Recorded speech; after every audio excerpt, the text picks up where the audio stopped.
이 습관이라고 하는 것이 있죠. 습관. 습관이라고 하는 것은 제2의 천성이다, 그런 말이 있습니다. 어떤 행동이 반복이 되면 그것이 습관이 됩니다. 그리고 같은 습관이 반복이 되다 보면 그것이 성품이 되고 성격이 되게 됩니다. 그리고 그 성품과 성격이 그 사람의 인생을 결정하게 된다고 하는 겁니다. 우리나라의 속담에 3살적 버릇 80까지 간다, 그런 말이 있습니다. 이 속담은 우리의 생활 습관이 우리 인생에 있어서 얼마나 중요한 것인가 하는 것을 가르쳐주는 이야기입니다.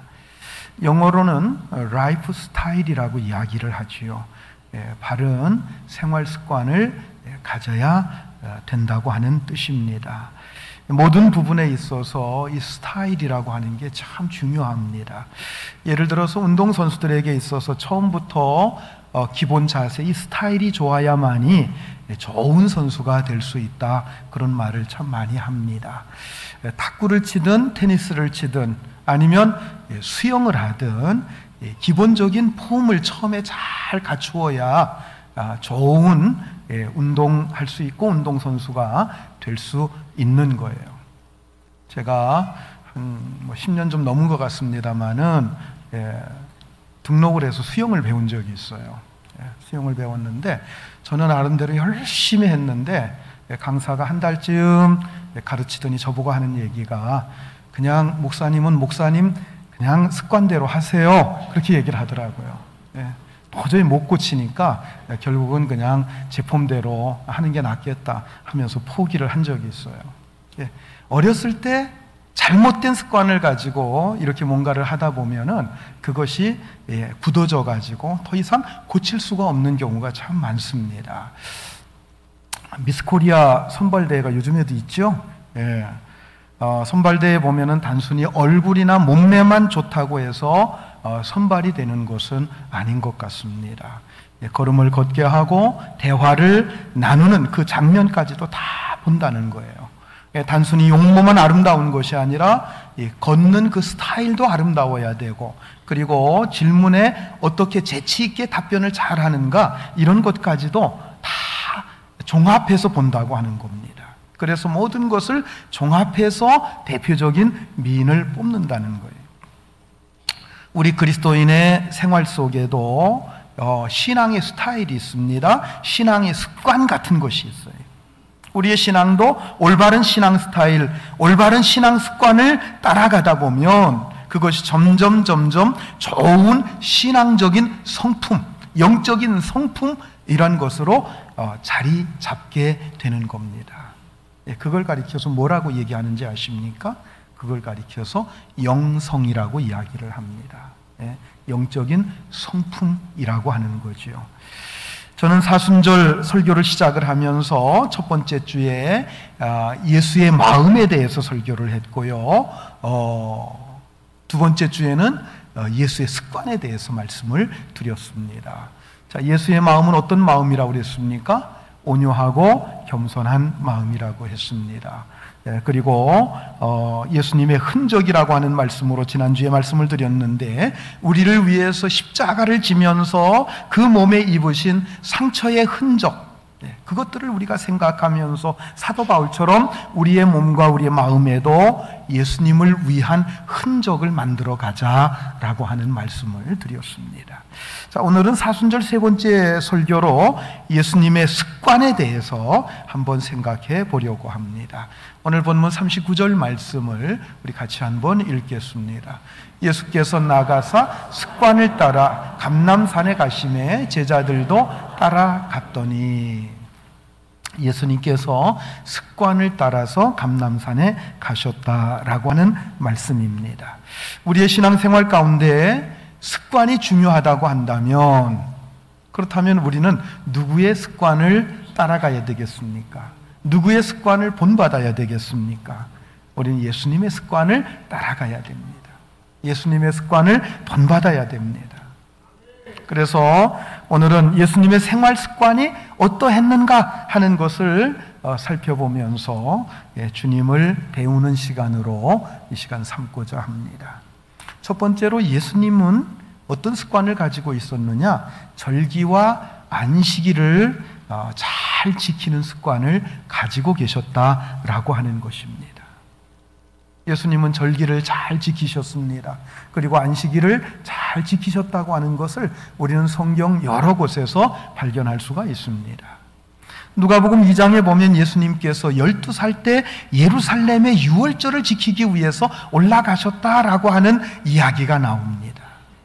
그때 예수님께서는 며칠 동안 그 예루살렘 성전에서 유대 랍비들과 함께 율법에 대해서 아주 깊은 대화를 나누고 토론을 하는 바람에 그 부모들이 고향으로 돌아가고 있는 줄도 몰랐어요. 부모님들도 예수님이, 어린 예수가 성전에 머물러 있는 줄 모르고 그냥 누구와 함께 오겠거니 가고 있겠거니 생각을 하고 고향에 내려가다 보니까 이틀 동안 예수님을 잊어버리고 있었습니다. 그러다가 나중에 예수님이 없다고 하는 것을 발견하고서는 깜짝 놀라서 이제 길을 뒤로 추적을 해서 예루살렘 성전까지 가보니까 그곳에서 유대 랍비들하고 같이 이야기를 나누고 있는 것을 보게 되었다라고 하는 그 내용입니다. 자, 12살 때 예수님이 유월절을 지키기 위해서 예루살렘 성전에 가셨다. 이게 무슨 얘기인고 하면 유대인들은 12살이 되면 성년이 됩니다. 그리고 12살이 되면 모든 율법을 지켜야 될 의무, 책임이 있는 나이가 된다는 거예요. 그래서 12살이 되면 그들은 예루살렘 성전에 가서 절기를 지켜야 된다고 하는 겁니다. 예수님도 12살이 되자 예루살렘 성전에 가셔서 유월절을 지키셨다고 하는 겁니다. 요한복음에 보면 예수님께서 공생애 중에 3차례 유월절을 지켰다고 하는 내용이 나옵니다. 이 내용 때문에 성경학자들은 아하, 예수님의 공생애가 3년이구나 라고 하는 것을 추정했다고 하는 것입니다. 자, 이런 내용들을 우리가 종합해서 본다고 할 때 예수님께서는 12살 때부터 시작해서 마지막 십자가에 돌아가실 때까지 유월절을 아주 충실하게 잘 지키신 것으로 우리가 알 수가 있습니다. 유월절만이 아닙니다. 초막절이나 불임절 등 모든 절기를 잘 지키신 흔적을 성경 곳곳에서 우리가 찾아볼 수가 있습니다. 또 여러 지방에 가실 때마다 안식일에 회당에 가셔서 그곳에 가서 말씀을 가르치고 전도하신 그런 내용들이 많이 나오고 있습니다. 예수님께서는 안식일을 충실하게 지키셨고 또 절기를 충실히 지키시는 생활 습관을 가지고 계셨다 하는 것입니다. 우리가 주일을 성수한다고 하는 것이 무슨 뜻을 가지고 있고 어떤 목적이 있는 것입니까? 자, 창세기 2장 3절 말씀 우리 같이 한번 읽겠습니다. 하나님이 그 7째 날을 복되게 하사 거룩하게 하셨으니 이는 하나님이 그 창조하시며 만드시던 모든 일을 마치시고 그 날에 안식하셨음이니라. 예, 이 말씀을 조금만 띄워놓고 계셔요. 이 말씀이 안식일의 출발점인 동시에 모든 안식일을 지키는 기본 정신이라고 하는 겁니다. 자, 이 말씀 속에 보면은 하나님께서 천지 창조를 하시고 6일 동안 천지 창조를 이루시고 그리고 7째 날에 어떤 일을 하셨는가 하는 것을 보여주는 말씀입니다. 근데 크게 두 가지를 얘기하고 있어요. 한 가지는 뭡니까? 엿새 동안 창조의 사역을 하시고 7째 날은 뭘 하셨다? 쉬셨다고 하는 겁니다. 안식하셨다는 거예요. 쉬셨다고 하는 겁니다. 또 한 가지는 뭡니까? 앞에서 뭐라고 얘기하고 있어요? 하나님이 그 7째 날을 복되게 하사 거룩하게 하셨으니, 그날을 복되게 하시고 거룩하게 하셨다는 거예요. 이게 무슨 얘기입니까? 하나님께서 지으신 만물을 그날에 축복하셨다는 겁니다. 그 만물을 복되게 하셨다고 하는 얘기예요. 그 만물을 거룩하게 하셨다고 하는 얘기입니다. 자, 그래서 주일을 성수한다고 하는 것은 첫 번째는 쉬는 데 있습니다. 내리셔도 됩니다. 한 주간에 있었던 모든 복잡한 것들을 다 잊어버리고 우리의 몸과 마음을 가볍게 쉬는데 안식일을 지키는 목적이 있는 겁니다. 어떤 나무꾼 두 사람이 장작을 패고 있습니다. 아침부터 저녁까지 장작을 패는데 한 사람은 단 1분도 쉬지 않고 계속해서, 물론 뭐 중간에 뭐 식사는 했겠죠. 쉬지 않고 계속해서 장작을 폈어요. 그런데 한 사람은 딱 시간을 정해놓고 50분 장작 패고 10분 쉬고 50분 장작 패고 10분 쉬고 이러면서 장작을 폈어요. 그러고 나서 하루를 다 장작을 팬 다음에 보니까 누구의 장작이 더 많았겠습니까? 어떻게 아세요? 50분 일하고 10분 쉰 사람이 더 많이 장작을 폈다는 거예요. 논리적으로는 맞지 않잖아요. 10분씩을 더 일한 사람이 더 많아야 되잖아요. 그래서 그에게 물었습니다. 어떻게 해서 그렇게 된 거냐 하고 물었더니 그 사람이 이렇게 대답을 합니다. 나는 10분간 쉬면서 도끼 날을 갈았습니다. 10분간 쉬면서 도끼 날을 갈았대요. 자기 자신의 몸도 쉬고 그리고 무디게 된 도끼 날도 다시 갈아서 일했기 때문에 쉬지 않고 일한 사람보다 훨씬 더 능률적이었고 더 효과적이었다라고 하는 겁니다. 자, 이 얘기가 주는 얘기가 뭡니까? 안식일은 단순하게 우리의 육체만 쉬는 것으로 끝나는 게 아니라는 거예요. 성경에는 이제 안식일로 나옵니다만은 오늘 우리의 개념으로는 뭐라고 봐야 되겠어요? 주일로 봐야 되겠죠. 주일. 주일은 단순하게 쉬는 날이 아닙니다. 쉬면서 또한 하나님께서 축복하신 날이에요. 하나님께서 우리를 거룩하게 하시는 날이라고 하는 겁니다. 이게 바로 도끼 날을 가는 것과 같은 거예요. 우리가 쉬면서 하나님의 말씀을 받고 다시 한번 한 주간을 살 수 있는 하나님으로부터 힘을 공급받고 하나님으로부터 은혜를 받고 하나님께서 거룩하게 하시는 그 은총을 입는 것입니다. 할렐루야. 여러분, 거룩이라고 하는 말이 무슨 뜻일까요? 거룩이라고 하는 뜻은 구별된다라고 하는 뜻입니다. 빨래하는 사람이 한쪽에는 빨래하지 않은 것들 옷감을 모아놓고 또 한쪽에는 빨래 다 해놓은 것을 이렇게 정리를 해놓습니다. 빨래 안 한 것과 빨래 한 것, 이것을 섞어놓는 사람은 없죠. 이걸 구분해 놓잖아요. 그렇죠? 바로 이렇게 구분해 놓는 것, 이것을 가리켜서 거룩이라고 말하는 거예요. 섞이지 않도록, 더러운 것과 섞이지 않도록 깨끗하게 구별해 놓는 것이에요. 여러분, 안식일은 우리가 하나님 앞에 나와 복을 받음으로 거룩하게 되고 구별함을 받는 날인 줄 믿으시기 바랍니다. 이게 바로 안식일이 우리에게 주어진 목적이에요. 우리가 이 세상을 살아가는 동안 하나님께 복을 받아서 우리의 생활이 윤택해지고 우리의 마음이 거룩하게 되는 것, 이게 얼마나 중요한 일인지 몰라요. 하나님의 은혜를 힘입는다는 것, 하나님으로부터 그 사랑을 받고 은혜를 받고 그것을 공급받는다고 하는 것, 이게 얼마나 중요한 일인지 몰라요. 미국 뉴욕 맨하탄에 가면 유대인들이 어린 영아들을 위해서 세운 큰 병원이 있다고 합니다. 여러분, 유대인들이 미국의 이 경제권을 거의 장악하고 있는 거 잘 아시죠? 그러니까 유대인들이 뭘 한다고 하면 정말 대단하게 하는 거예요.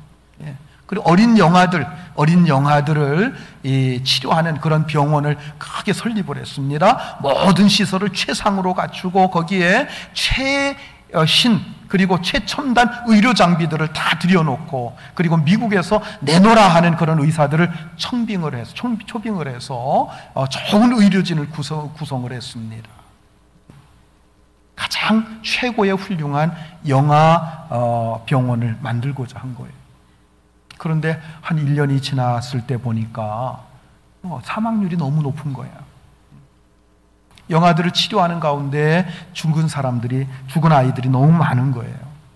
반면에 멕시코에도 비슷한 영아병원이 하나 있었는데 시설이 그다지 좋지 못하다고 합니다. 멕시코라고 하는 나라는 미국과 비교하면 굉장히 가난한 나라입니다. 그런데 그 병원은 영아들의 사망률이 훨씬 낮았습니다. 맨하탄에 있는 유대인 병원에서 이상하게 생각을 해서 그 멕시코에 있는 그 병원으로 시찰단을 보내게 되었습니다. 시찰단이 그 병원을 둘러보니까 모든 면에서 자기들보다 아주 못한 거예요. 열악한 거예요. 시설도 부족하고 장비도 부족하고 의료진도 아무리 살펴봐도 자기들보다 나은 점이 거의 눈에 보이질 않습니다. 그런데 이상하게도 아이들이 거의 사망하는 일이 없다고 하는, 아이들이 그곳에서 잘 치료받고 잘 큰다고 하는 그러한 이야기를 듣습니다. 그래서 마지막으로 원장을 만나서 그 원인을 물어봤습니다. 그때 원장이 그들에게 이야기한 것이 이겁니다. 우리는 아이들에게 분유를 먹일 때 침상에 눕혀놓고 분유를 먹이게 하지 못하게 합니다. 꼭 간호사들이 가슴에 끌어안고 분유를 먹이게 합니다. 아마 이것이 당신들과 우리의 차이일 것입니다. 맨하탄에 있는 병원은 그냥 아기를 침대에 누워 놓은 상태에서 분유를 먹였습니다. 그런데 멕시코에 있는 병원에서는 간호사가 아이를 가슴에 끌어안고 마치 엄마가 젖을 빨리듯이 그렇게 분유를 먹였다는 겁니다.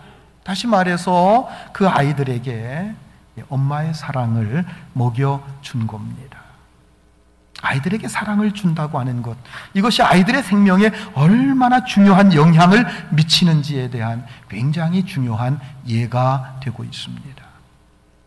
여러분, 오늘날의 안식일 주일은 우리가 하나님 앞에서 사랑을 받고 복을 받고 은혜를 받는 시간인 줄 믿으시기 바랍니다. 우리가 육체가 쉬면서 동시에 우리의 영혼이 하나님 앞에서 사랑을 받는 시간입니다. 그래서 주일을 잘 지키는 그런 습관을 갖게 되면 우리는 끊임없이 하나님의 사랑과 은혜와 복이 우리에게 흘러 들어온다는 거예요. 여러분, 주일을 지키는 게 이렇게 중요한 거예요. 그래서 여러분 주일을 잘 성수하시고 여러분들의 영혼이 강건해지시고 또 하나님의 은혜를 힘입어서 여러분들의 삶이 복받고 또 윤택해질 수 있는 여러분들이 되시기를 주의 이름으로 축원합니다. 두 번째로 예수님은 늘 성경을 읽으시고 성경을 묵상하는 습관을 가지셨습니다. 누가복음 4장에 보면 예수님께서 나사렛에 있는 회당에 들어가셔서 구약 이사야서가 적힌 성경을 읽으셨다고 하는 내용이 나오는데요. 누가복음 4장 16, 17절 말씀 우리 같이 한번 읽겠습니다. 예수께서 그 자라나신 곳 나사렛에 이르사 안식일에 늘 하시던 대로 회당에 들어가사 성경을 읽으려고 서심해 선지자 이사야의 글을 들이거늘 책을 펴서 이렇게 기록된 데를 찾으시니 곧 하고서 이제 이사야서의 그 예를 드는 내용들이 뒤에 나오고 있습니다. 16절에 보면 늘 하시던 대로라고 하는 이야기가 나오죠. 그러니까 예수님께서 안식일이 되면 회당에 들어가셔서 예수님은 자주 늘 습관적으로 성경을 읽으셨다라고 하는 것입니다. 자, 성경 전체에서 예수님께서 성경을 읽으셨다는 내용은 여기 한 군데밖에 나오질 않습니다. 그러나 이 말씀 속에서 뭘 발견할 수 있어요? 늘 하시던 대로 성경을 찾아 성경을 읽으셨다라고 하는 거예요.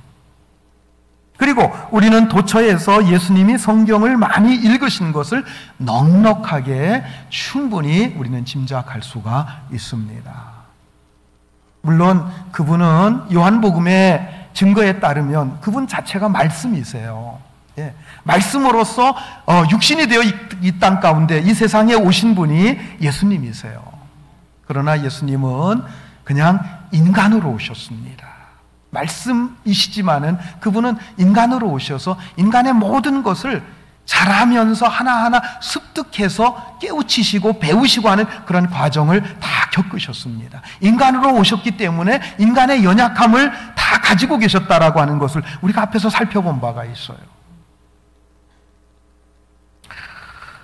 아까도 말씀을 드린 누가복음 2장에 보면 예수님께서 12살 때 예루살렘 성전에서 랍비들과 더불어 율법에 대한 토론을 하셨어요. 대화를 나누셨는데 묻기도 하고 대답을 했는데 그 지혜와 그 대답에 대해서 랍비들이 깜짝 놀랐다 하는 말씀이 나오고 있습니다. 누가복음 2장 46절 47절 한번 읽어봅니다. 사흘 후에 성전에서 만난즉 그가 선생들 중에 앉으사 그들에게 듣기도 하시며 묻기도 하시니 듣는 자가 다 그 지혜와 대답을 놀랍게 여기더라.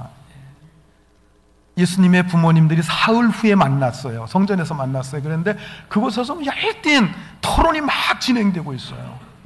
예수님이 얼마나 하나님 말씀에 대해서 해박한지, 구약의 율법이나 예언서의 말씀에 대해서 해박한지 그 같이 토의하던 랍비들이 깜짝 놀랐다고 하는 겁니다. 마태복음 4장에 보면 예수님께서 마귀에게 이끌려 3가지 시험을 받으시는 장면이 나옵니다. 그때마다 예수님께서 시험 받으실 때마다 예수님께서 성경을 가지고 다 답변하시는 걸 볼 수가 있어요. 성경 구절이 전부 구약의 신명기에서 인용한 말씀들입니다. 우리가 구약 성경을 읽어도 우리가 잘 아는 내용들이 있잖아요. 역사적으로 이루어진 일들, 어떤 스토리가 있는 그러한 이야기들은 우리가 잘 알고 있죠. 그래서 창세기에 나오는 얘기들은 웬만한 성도들은 잘 알고 있고, 출애굽기도 한 절반 정도까지는 그 과정 속에서 일어난 일들을 우리가 잘 알고 있습니다. 그리고 역사서에 나오는 이야기나 아니면 시편이나 잠언 같은 경우, 이런 말씀들은 우리가 속속속속 귀에 들어오기 때문에 그런 말씀들은 우리가 잘 알고 있지만은, 그러나 율법서에서도 특별히 레위기, 민수기, 신명기 이런 말씀들은 우리가 읽어도 무슨 말인지 잘 모르고 이해가 잘 안 되니까 기억도 잘 안 되는 거예요. 그런데 예수님께서는 마귀에게 시험받는 그 순간순간에 신명기서에 있는 그 말씀을 끄집어내서 그 마귀를 대적하는 것을 볼 수가 있습니다. 이것은 예수님께서 얼마나 성경에 능통했는가 하는 것을 알 수 있는 증거가 됩니다. 여러분, 이렇게 예수님은 성경에 능통하셨습니다. 즉 매일 성경을 읽고 말씀을 묵상하는 것, 이것이 예수님의 생활 습관이었기 때문입니다. 제가 사순절 첫 번째 설교에서 사순절 기간 중에 우리 이거 한번 해보자 하고 말씀드린 거 있어요. 뭐였죠? 15분 성경 읽고 15분 기도하자 하는 겁니다. 15분 성경 읽을 때 사복음서를 중점적으로 읽자. 15분 읽으면 한 2장 정도는 충분히 읽을 수 있어요. 그러면 지금쯤 어느 정도 갔을까요? 2주 지났으니까 마태복음 28장까지 있으니까 마태복음은 거의 다 읽으셨겠죠. 마태복음 한번 다 읽으신 분 한번 손 들어보세요. 다 읽으셨지만 그런 걸 다 손들라고 하느냐, 유치한 질문 한다 이래가지고 안 드시는 분들이 거의 대부분인 것 같습니다. 혹시 안 읽어보신 분들은 꼭 가서 좀 읽으시길 바랍니다. 자, 마태복음을 쭉 읽으면은 그 특징이 하나가 나와요. 그 특징이 뭡니까? 그 특징이 뭐예요? 여러 가지가 있습니다만은 구약에서 선지자가 이렇게 한 말씀을 이렇게 응하게 하기 위함이다, 이 얘기가 계속 반복되는 것을 볼 수가 있습니다. 자, 이 말씀을 통해서 우리가 알 수 있는 사실이 무엇입니까? 예수님께서는 말씀 한마디, 행동 하나하나가 구약에 예언된 것을 성취하기 위한 말씀이었고 행동이었다라고 하는 사실입니다. 이렇게 예수님은 자신의 삶을 철저하게 하나님 말씀 안에 통제하셨고 그 말씀을 실천하고 성취해 가는데 온 정열을 쏟으셨다고 하는 겁니다. 그리고 드디어 마지막 십자가에 달려 돌아가실 때 뭐라고 말씀하셨어요? 다 이루었다라고 말씀하셨어요. 구약에서 예언된 하나님의 말씀을 다 성취하셨다는 뜻입니다.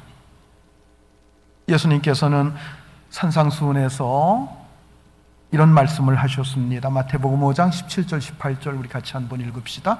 내가 율법이나 선지자를 폐하러 온 줄로 생각하지 말라. 폐하러 온 것이 아니요 완전하게 하려 함이라. 진실로 너희에게 이르노니 천지가 없어지기 전에는 율법의 1.1획도 결코 없어지지 아니하고 다 이루리라. 내가 율법이나 선지자를 폐하러 온 줄로 생각하지 말라. 아니야, 나는 율법을 이루기 위해서 왔어. 율법을 완성시키기 위해서 왔어.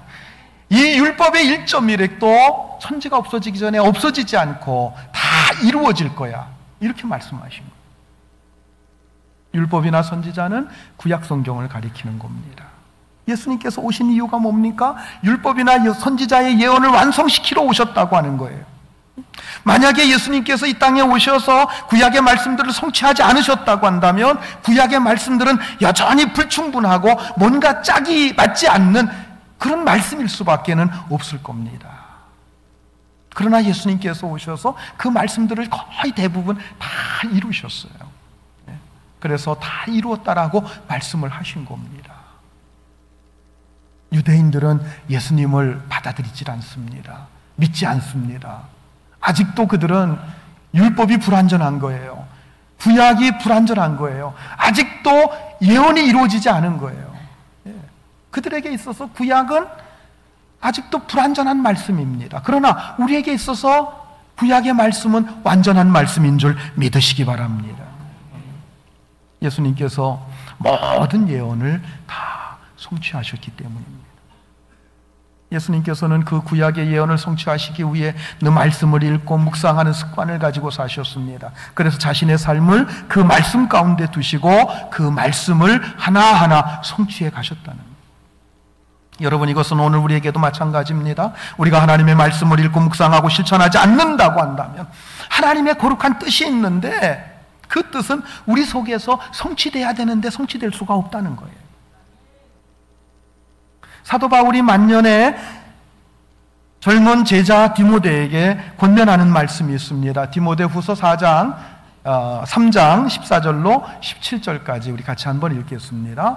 그러나 너는 배우고 확신한 일에 거하라. 너는 내가 누구에게서 배운 것을 알며 또 어려서부터 성경을 알았나니 성경은 능히 너로 하여금 그리스도 예수 안에 있는 믿음으로 말미암아 구원에 이르는 지혜가 있게 하느니라. 모든 성경은 하나님의 감동으로 된 것으로 교훈과 책망과 바르게 함과 의로 교육하기에 유익하니 이는 하나님의 사람으로 온전하게 하며 모든 선한 일을 행할 능력을 갖추게 하려 함이라. 아멘.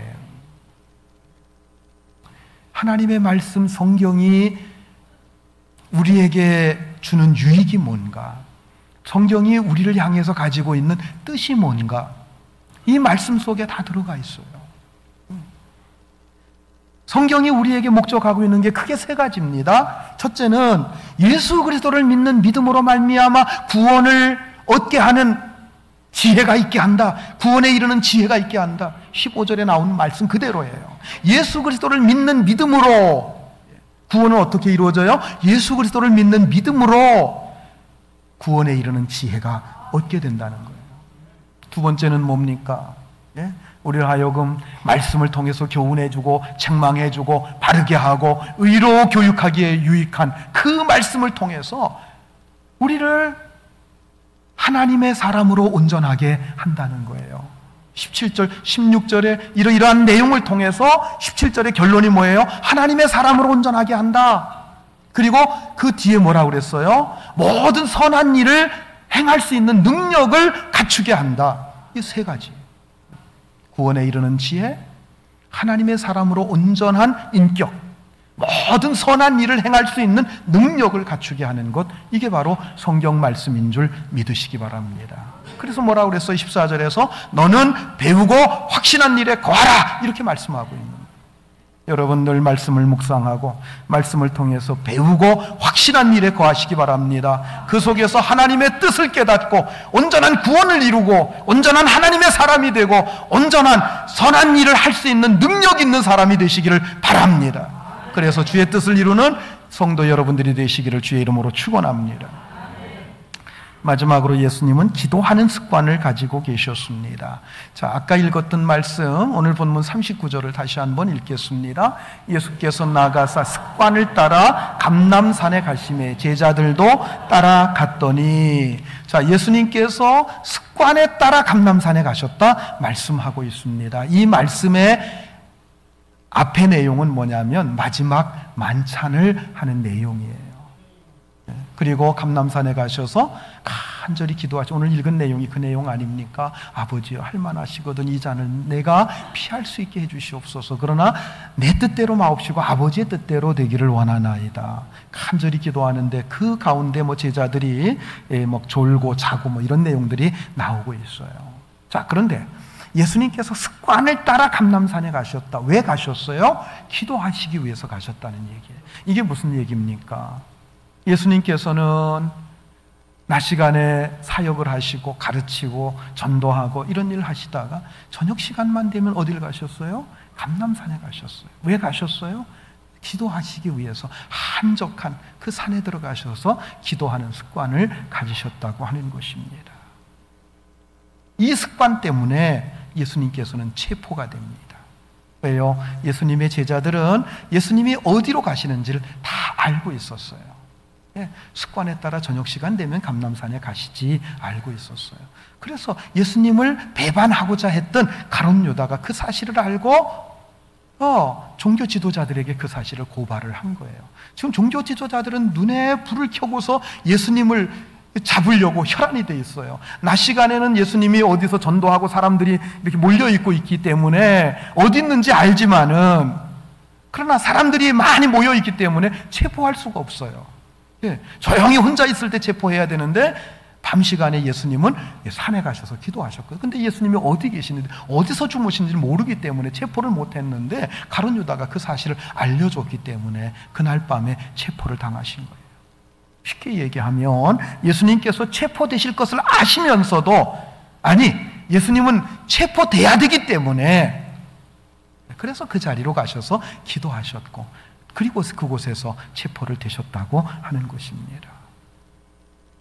예수님의 이러한 습관, 기도하는 습관, 어디 감람산만 그랬겠습니까? 갈릴리에도 계실 때에도 그랬을 것이고 다른 지역에 계실 때에도 그랬을 거예요.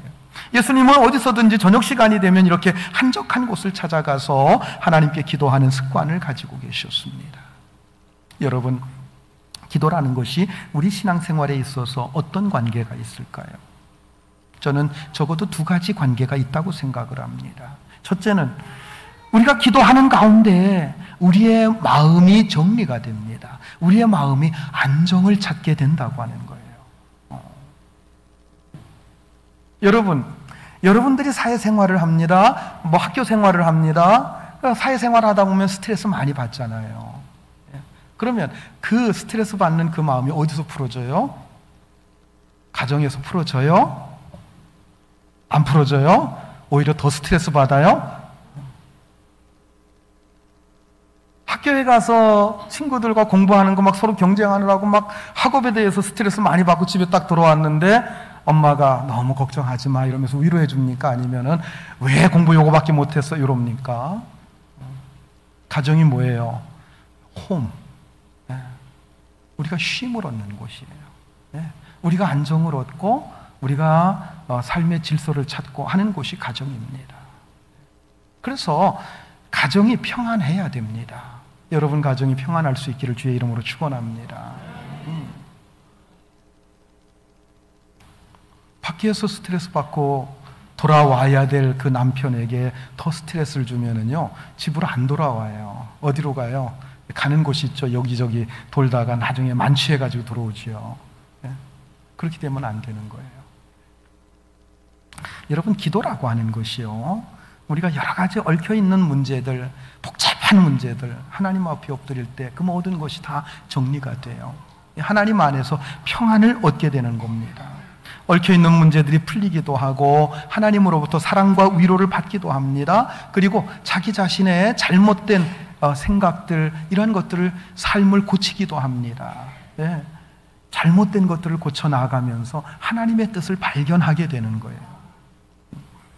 우리는 기도하는 가운데 하나님 앞에서 우리의 영혼이 안정감을 얻게 되고 우리의 마음의 질서를 잡게 된다고 하는 사실을 꼭 기억하시길 바랍니다. 그래서 어떤 분이 기도에 대해서 이런 재미있는 말을 했어요. 기도는 하나님 편을 변경시키는 게 아니라 우리 자신의 편을 바꾸는 것이다.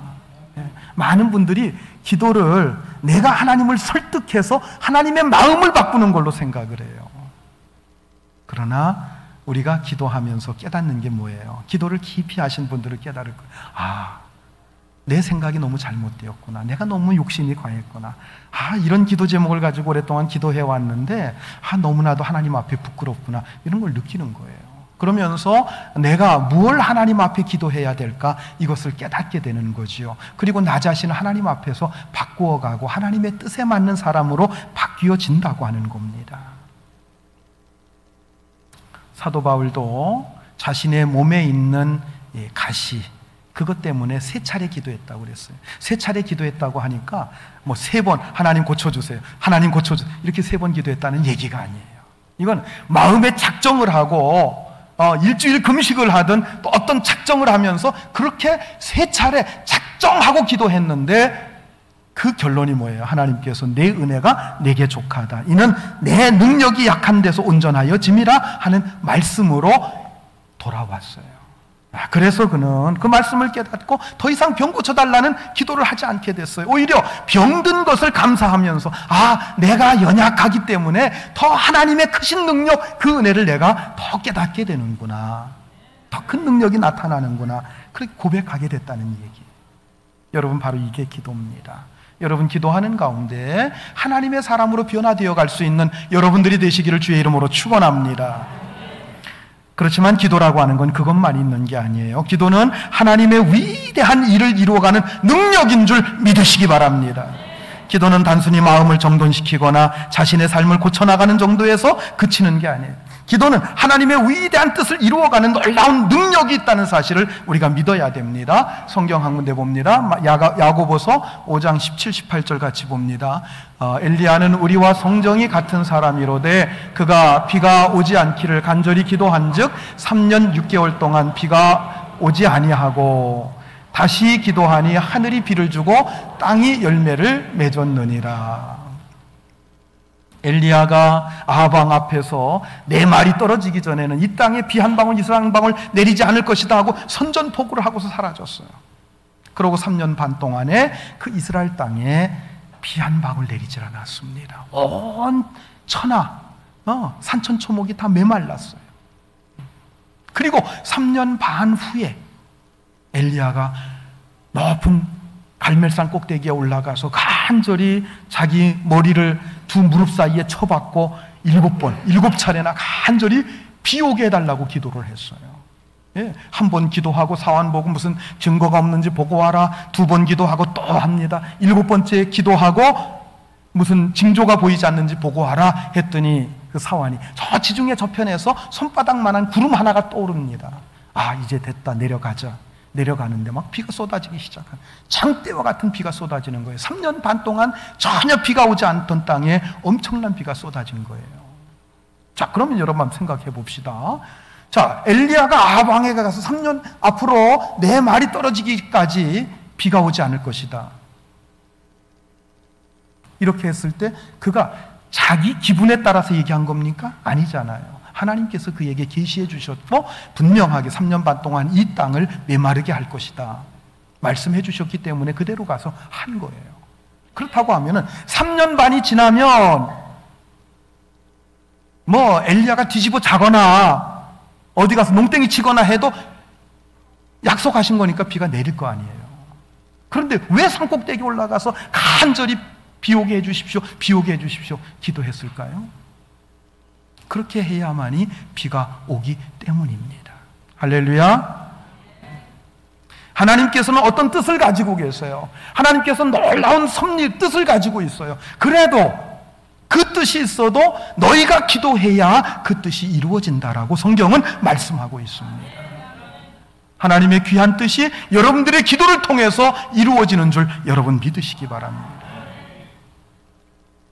어떤 분에게 예수 안 믿는 두 친구가 있어서 늘 그들의 이름을 부르면서 기도했습니다. 그렇게 20여 년 동안 간절히 두 친구를 위해서, 그들의 구원을 위해서 기도하다가 이분이 세상을 떠났어요. 그런데 두 친구 가운데 한 친구는 그가 죽기 직전에 회개하고 예수를 믿었고, 또 한 친구는 그분이 죽은 후에 예수를 믿게 됐다고 하는 겁니다. 여러분, 이 이야기가 뜻하는 바가 무엇입니까? 우리가 하나님 앞에 마음을 정해놓고 끊임없이 기도하면 반드시 그 기도는 어떤 방법으로든지 어떤 때라든지 반드시 이루어진다는 거예요. 여러분들의 기도 한마디 한마디가 하나님께서 다 들으시고, 그리고 하나님께서 작정하신 때에 이루어지는 줄 믿으시기 바랍니다. 우리는 오늘 사순절을 보내면서 주님의 습관을 살펴보면서 그 습관을 따라가자 하는 말씀을 드렸습니다. 3가지 습관. 첫 번째는 절기와 안식일, 즉 주일을 잘 지키는 습관을 우리가 본받아야 될 줄로 믿습니다. 두 번째는 늘 말씀을 읽고 묵상하고 말씀대로 실천하여 사는 여러분들의 습관이 될 수 있기를 바랍니다. 세 번째는 예수님께서 습관에 따라 기도하러 가셨다고 그랬어요. 여러분, 기도하는 것이 습관이 될 수 있길 바랍니다. 정해진 시간 기도하시고요, 습관에 따라 늘 주님과 기도하는 시간을 확보할 수 있길 바랍니다. 그래서 여러분들의 삶이 능력 있고, 여러분들의 삶을 통해 하나님의 뜻이 이루어지고, 여러분들을 하나님께서 크게 복 주시고 은혜 주시는 이번 사순절 기간이 될 수 있기를 주님의 이름으로 축원합니다. 이 시간 같이 한번 기도하시죠.